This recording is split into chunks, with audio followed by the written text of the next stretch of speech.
From Hollywood epics to history books, we've long imagined slaves building the pyramids.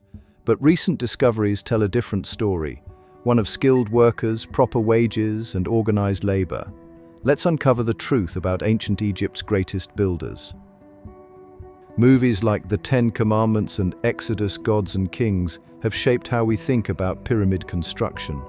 These films show thousands of slaves being whipped and forced to drag massive stones under the burning Egyptian sun. It's dramatic and memorable, but completely wrong.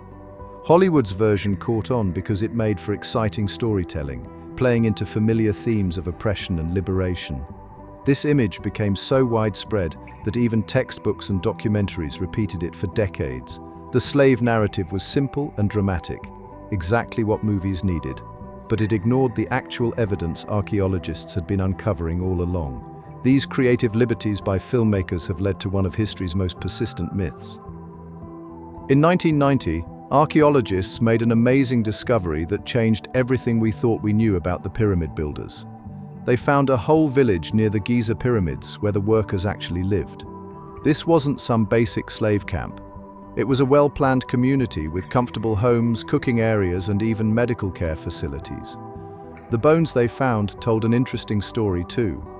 These weren't the remains of beaten-down slaves, but of workers who got proper medical treatment when they were hurt. They found healed, broken bones and signs of medical care that would have been expensive back then. The village had organized food distribution, with evidence showing the workers ate well. Lots of bread, meat, and even fish.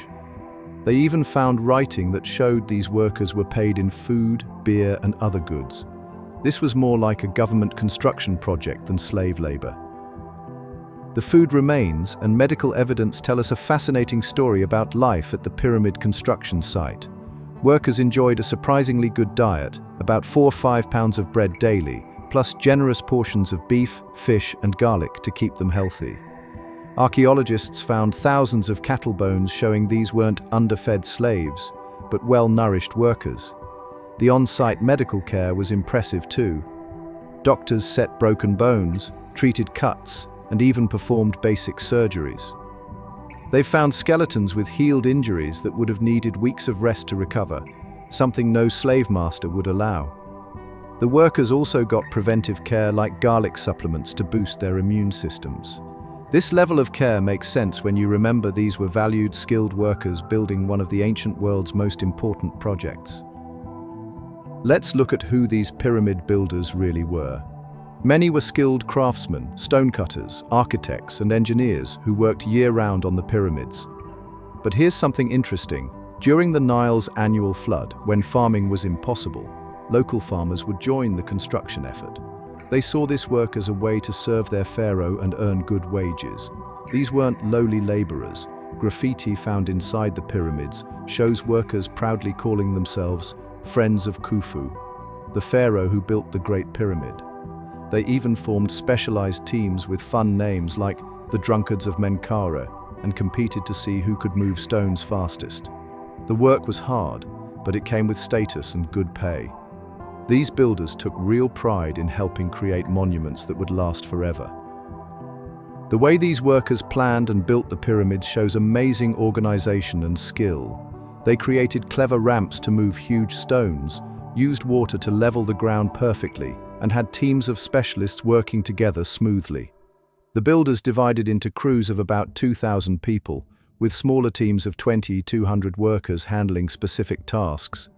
They used copper chisels, bronze saws, wooden mallets, and measuring tools with remarkable accuracy. Smart planning helped them position stones weighing up to 70 tons. That's as heavy as 40 cars. They even developed a clever system of marks and quality checks to make sure every stone fit just right. The workers kept detailed records too, tracking everything from tool repairs to daily stone deliveries. This wasn't chaotic slave labor. It was a carefully managed construction project run by skilled professionals. The pyramids weren't just massive tombs, they were ancient Egypt's greatest religious projects. The workers saw their labor as a sacred duty to both their pharaoh and their gods. Building these monuments was like creating a stairway to heaven, helping their divine ruler reach the afterlife. The workers left behind small offerings and religious items at their work sites, showing they took this spiritual mission seriously. Many joined the project during the Nile's flood season, seeing it as their chance to be part of something bigger than themselves.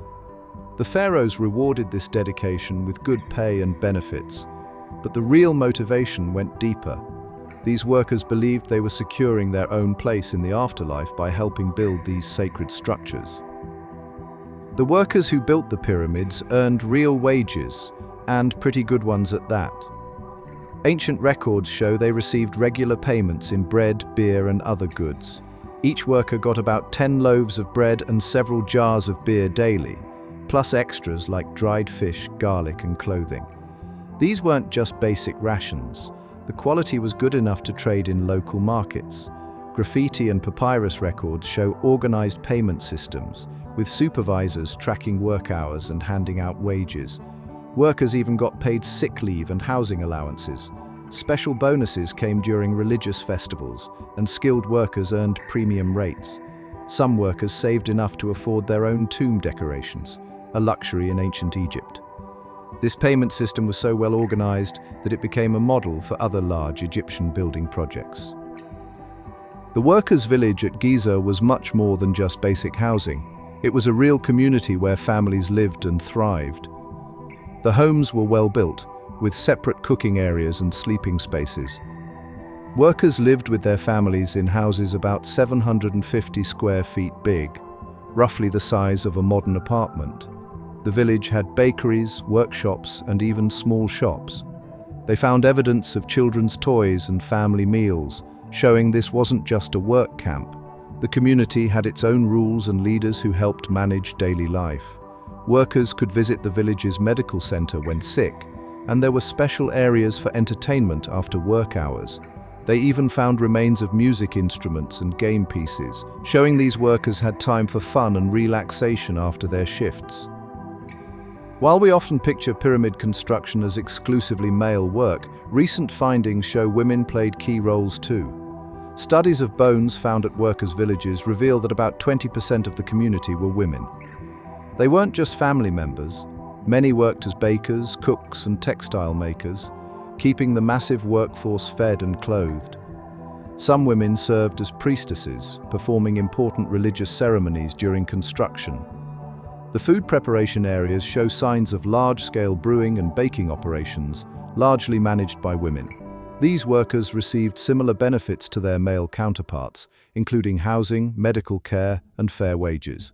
We've even found evidence that some women worked as quality control inspectors, checking stone blocks before they were used. Their contributions were vital to keeping this massive construction project running smoothly. Modern archaeology has completely changed how we see the pyramid builders, turning an old story of suffering into one of remarkable achievement. Thanks to careful digging, chemical analysis of bones, and advanced scanning technology, we now know these workers were respected professionals, not slaves. Scientists found everything from ancient pay stubs to half-eaten lunches that show how organized and well-run these projects were. DNA testing of worker remains reveals they were native Egyptians, not foreign slaves. Ground-penetrating radar has mapped out entire worker villages, showing us where they lived, ate, and relaxed.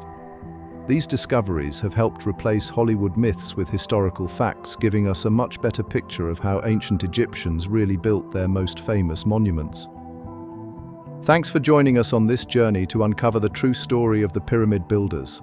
Their legacy of skill and dedication still amazes us today. If you enjoyed learning the real history, please like, subscribe, and share this video with others.